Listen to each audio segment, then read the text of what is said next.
नमस्कार। आपका अखबार के इस अंक में आपका स्वागत है। मैं हूं प्रदीप सिंह। महाराष्ट्र के उप मुख्यमंत्री अजीत पवार का एक प्लेन दुर्घटना में उनका निधन हो गया। कोई भी दुर्घटना हो, किसी की असमय मौत हो, वो दुखद ही होती है। तो अजीत पवार के लिए, उनके परिवार के लिए, उनकी पार्टी के लिए, उनके दोस्तों के लिए और उनको जो भी जानते थे या नहीं भी जानते थे, उनको भी इस बात का दुख होगा कि ये दुर्घटना हुई।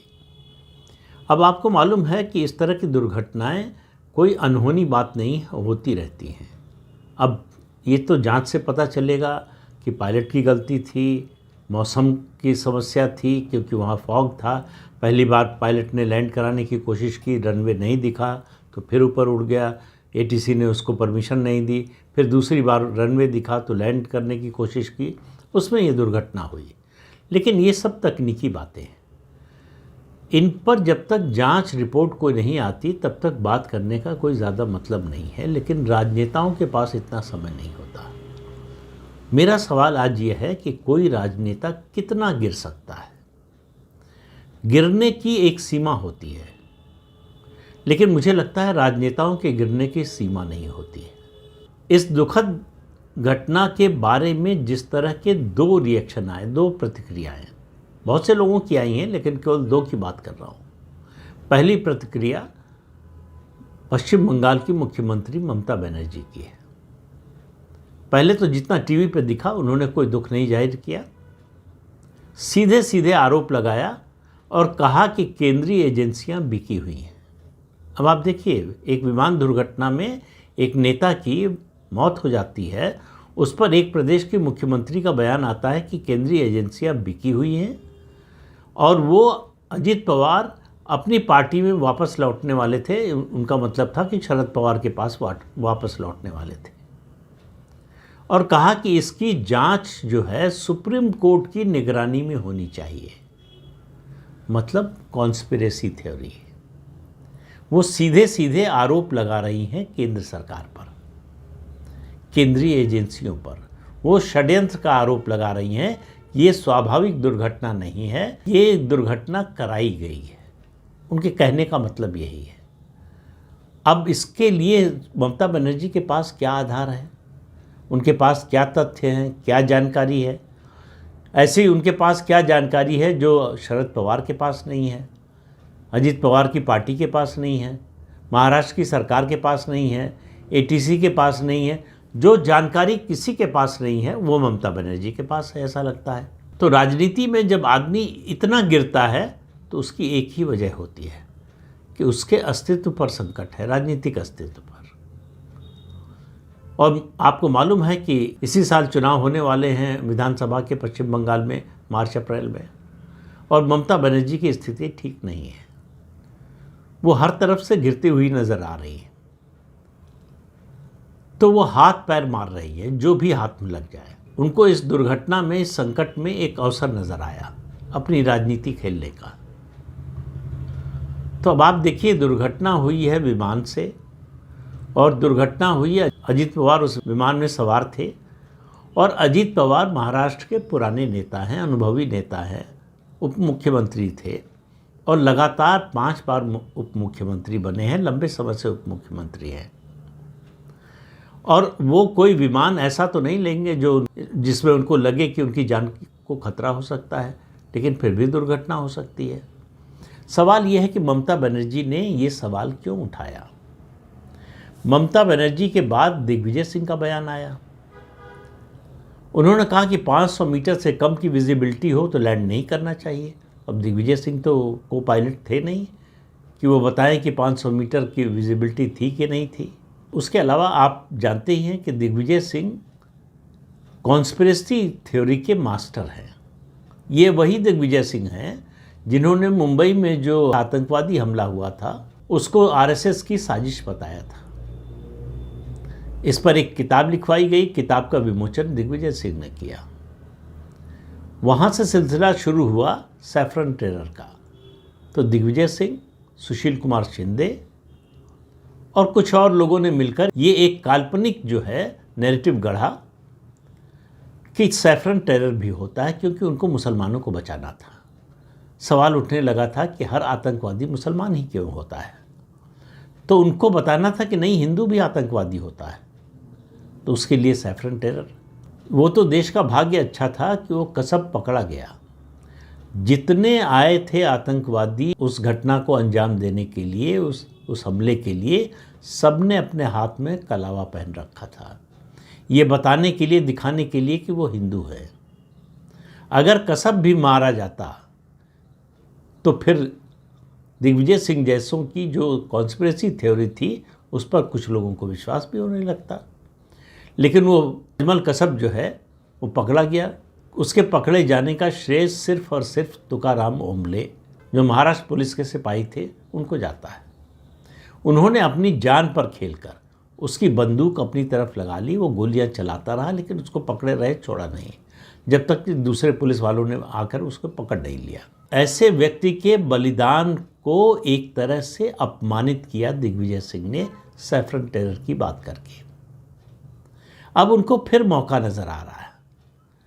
लेकिन ममता बनर्जी को क्या कहें। अब इन दोनों नेताओं से सवाल पूछा जाना चाहिए, खासतौर से दिग्विजय सिंह से पहले, कि भाई जब माधवराव सिंधिया का प्लेन क्रैश हुआ था तो क्या उन्होंने सवाल उठाया था कि कोई कॉन्स्पिरेसी है? उसके बारे में ये सवाल पूछे थे? ममता बनर्जी ने क्या ये सवाल उठाया था? कांग्रेस के अविभाजित आंध्र प्रदेश के मुख्यमंत्री राजशेखर रेड्डी का हेलीकॉप्टर क्रैश हुआ, उसके बारे में ये सवाल उठाया था कि ये कॉन्स्पिरेसी है, ये स्वाभाविक दुर्घटना नहीं है। हालांकि दुर्घटना के साथ स्वाभाविक शब्द इस्तेमाल करना ठीक नहीं है, लेकिन उसका मतलब सिर्फ ये है, स्वाभाविक से मतलब है कि इसमें कोई आप षड्यंत्र का एंगल मत ढूंढिए। दुर्घटना हो जाती है, हो सकती है, कहीं भी हो सकती है, किसी के भी साथ हो सकती है। आपको याद होगा कि एक लोकसभा के स्पीकर थे और टीडीपी के नेता भी थे, जीएमसी बालियोगी, उनकी भी विमान दुर्घटना में मौत हुई थी। राजेश पायलट जो कांग्रेस पार्टी के वरिष्ठ नेताओं में थे, उनकी सड़क दुर्घटना में मौत हुई थी। क्या इन लोगों में से किसी ने उस समय सवाल उठाया था कि ये षड्यंत्र है और इसकी जांच सुप्रीम कोर्ट की निगरानी में होनी चाहिए? ये सवाल अजीत पवार के बारे में ही क्यों उठाया जा रहा है?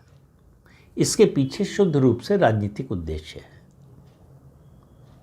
अभी कहा जा रहा है कि शरद पवार और अजीत पवार मिलने वाले थे, मिल सकते हैं। हालांकि अभी जो स्थानीय निकाय के चुनाव हुए उसमें भी मिल गए थे। पुणे और पिंपरी चिंचवाड़ में चाचा भतीजा ने मिलकर चुनाव लड़ा था, फिर भी हार गए। तो उनके मिल जाने से महाराष्ट्र की राजनीति में कोई बहुत उथल पुथल हो जाती, ऐसा तो कोई दृश्य दिखाई नहीं दे रहा था। और उसके अलावा मिल जाने पर भी क्या अजीत पवार एनडीए को छोड़ देते, इसका उन्होंने कभी कोई संकेत नहीं दिया। ज़्यादा संभावना ये थी कि भतीजे के साथ चाचा भी एनडीए में आ जाते। अब वो सवाल दूसरा होता कि क्या बीजेपी उनको लेने को तैयार होती है। तो अब महाराष्ट्र की राजनीति में जो होगा उससे बाहर जो राजनीति खेली जा रही है। ममता बनर्जी का ये कहना इस दुर्घटना के अवसर पर कि सारी केंद्रीय एजेंसियां बिकी हुई हैं, वो दरअसल अपना डिफेंस तैयार कर रही हैं कि उनके खिलाफ, उनकी सरकार के खिलाफ जो जांच हो रही है वो एक षड्यंत्र का हिस्सा है। और उनको ये अच्छी तरह से पता है कि उनकी सरकार के खिलाफ जो भी जांच हो रही है वो अदालत के आदेश से हो रही है, हाई कोर्ट या सुप्रीम कोर्ट। वो सुप्रीम कोर्ट तक गई, इस जांच को रुकवाने के लिए सुप्रीम कोर्ट ने मना कर दिया। लेकिन ममता बनर्जी हर बात में, हर चीज़ में कॉन्स्पिरेसी खोजती हैं। आपको याद होगा कुछ साल पहले आर्मी का रेगुलर मूवमेंट था और उस पर उन्होंने हंगामा मचाया कि हमारा तख्ता पलट कराना चाहती है बीजेपी सरकार, प्रधानमंत्री नरेंद्र मोदी आर्मी को भेज दिया है। बाद में उनको भी पता चला, सबको पता चला कि ये नॉर्मल मूवमेंट था आर्मी का। तो ऐसे लोग होते हैं जिनको अंधेरे में रस्सी सांप नजर आती है, लेकिन ममता बनर्जी उन लोगों में हैं जिनको उजाले में भी रस्सी सांप नजर आती है। हर समय आजकल वो कॉन्स्पिरेसी खोज रही हैं, कहाँ षड्यंत्र हो रहा है। उनको लग रहा है कि पूरी दुनिया, पूरी भारत सरकार, पूरी भारतीय जनता पार्टी और उनके जितने राजनीतिक विरोधी हैं, सब के सब उनके खिलाफ षड्यंत्र कर रहे हैं। और उनको लगता है कि इस षड्यंत्र का भंडाफोड़ करने का एक ही तरीका है कि जो भी छोटी बड़ी घटना हो उस सब की जांच सुप्रीम कोर्ट की निगरानी में हो। तो हाई कोर्ट की निगरानी में तो आपकी सरकार के खिलाफ जो आरोप है उन पर भी हो रही है। जो आपने हिंसा की, जो भ्रष्टाचार किया, वो सब हाईकोर्ट की निगरानी में हो रहा है। लेकिन आप उससे भी संतुष्ट नहीं हैं। आपको न्यायपालिका पर भी भरोसा नहीं है, कम से कम कलकत्ता हाई कोर्ट पर तो बिल्कुल नहीं है। सुप्रीम कोर्ट के चीफ जस्टिस जाते हैं पश्चिम बंगाल में किसी कार्यक्रम में, तो उनसे कहती हैं कि संविधान बचाने की जिम्मेदारी आप पर है, संविधान बचाइए। लेकिन ये नहीं बताती संविधान कहाँ खतरे में है। दरअसल उनका कहना है कि मेरी सरकार खतरे में है, इसलिए संविधान खतरे में है। तो उनकी नज़र में संविधान और उनकी सरकार दोनों पर्यायवाची हैं। इतना घटिया बयान मुझे नहीं लगता कि इतने बड़े पद पर, संवैधानिक पद पर बैठा हुआ कोई व्यक्ति दे सकता है। कभी उन्होंने कांग्रेस से पूछा कि हमारे पूर्व प्रधानमंत्री लाल बहादुर शास्त्री की किन परिस्थितियों में मौत हुई थी। उनकी मौत के बाद जब उनका पार्थिव शरीर भारत आया तो उसका पोस्टमार्टम क्यों नहीं हुआ, उसकी जांच क्यों नहीं हुई, इसके बारे में उन्होंने कभी नहीं पूछा। और अभी कुछ साल पहले ही हमारे chief of defence staff CDS general Vipin Rawat की हवाई दुर्घटना में मौत हुई। तब ममता बनर्जी ने के मुंह से तो ये नहीं निकला कि इसकी सुप्रीम कोर्ट से जांच होनी चाहिए। इस घटना के बाद उनका ये बयान देना ये बताता है उनको अजीत पवार से, शरद पवार से, महाराष्ट्र के नेताओं से, महाराष्ट्र की सरकार से या अजीत पवार के परिवार से कोई संवेदना नहीं है, कोई मतलब नहीं है। वो कोशिश कर रही हैं अपने को बचाने की।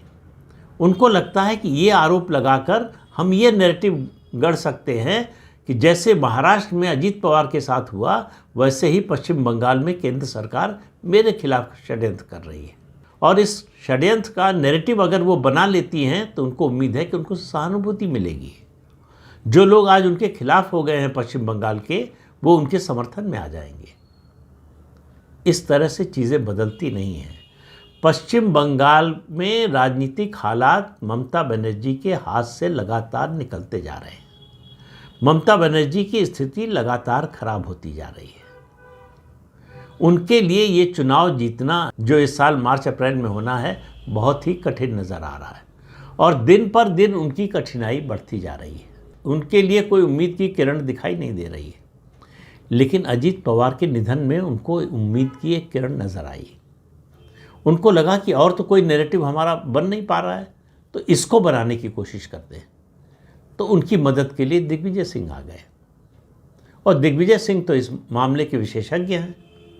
वो किसी भी बात को जो है, वो आपको याद होगा बाटला हाउस एनकाउंटर जो हुआ, आतंकवादी मारे गए और उन्हीं की सरकार में, दिल्ली में भी उनकी सरकार थी, राजधानी में, और केंद्र में भी उनकी सरकार थी। वो कह रहे थे कि फेक एनकाउंटर है, वो निर्दोष लोग मारे गए। जो लोग थे जो मारे गए और जो बचकर भाग गए, उन सब के खिलाफ मुकदमा चला और साबित हुआ कि ये आतंकवादी थे। उनको सज़ा हुई। लेकिन दिग्विजय सिंह ने कभी माफ़ी नहीं मांगी कि मैंने ऐसे गलत आरोप लगा दिया था। दिल्ली पुलिस के जाबाज इंस्पेक्टर आतंकवादियों के हाथ मारे गए, लेकिन दिग्विजय सिंह ने उनके प्रति कोई सहानुभूति, कोई संवेदना नहीं जताई।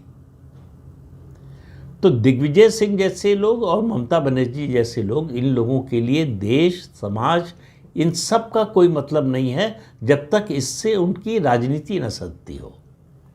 ममता बनर्जी के सामने इस समय एक ही लक्ष्य है, एक ही सवाल है, कैसे एक बार फिर सत्ता में आए। पहले 2011 में जीती, फिर 16 में जीती और फिर 2021 में जीती। 3 बार जीत चुकी हैं। चौथी बार वो जीतने की कोशिश कर रही हैं, जिसमें उनको समझ में आ रहा है कि ये बहुत कठिन लड़ाई हो गई और उनको जीत की बजाय हार ज़्यादा दिखाई दे रही है। इसलिए वो चारों तरफ, जैसे डूबता हुआ आदमी हाथ पैर मारता है, वैसे वो चारों तरफ हाथ पैर मार रही है कि कोई मुद्दा मिल जाए, कोई बहाना मिल जाए, कोई कारण मिल जाए जिससे लोगों की सहानुभूति उनके साथ हो जाए। कोई ऐसा मुद्दा मिल जाए जिससे वो केंद्र सरकार को, भारतीय जनता पार्टी को कटघरे में खड़ा कर सके, भारतीय जनता पार्टी के प्रति लोगों के मन में संदेह पैदा कर सके, केंद्रीय एजेंसियों और भाजपा के और केंद्रीय सरकार के नेतृत्व के बारे में संदेह पैदा कर सके। लेकिन उनके दुर्भाग्य से ऐसा कुछ हो नहीं पा रहा है। इसके बावजूद उन्होंने ऐसे अवसर का राजनीतिक इस्तेमाल करने की कोशिश की जिसको घटिया कहना भी कम लगता है। निकृष्टतम काम जो हो सकता है वो है किसी की मौत में अपना फ़ायदा खोजना। यही काम ममता बनर्जी कर रही हैं। तो इस अंक में इतना ही। अगले अंक में फिर मिलेंगे किसी नए मुद्दे के साथ। तब तक के लिए अनुमति दीजिए। आपसे अनुरोध है कि ये चैनल देखिए, शेयर कीजिए, लाइक कीजिए और सब्सक्राइब जरूर कीजिए। नमस्कार।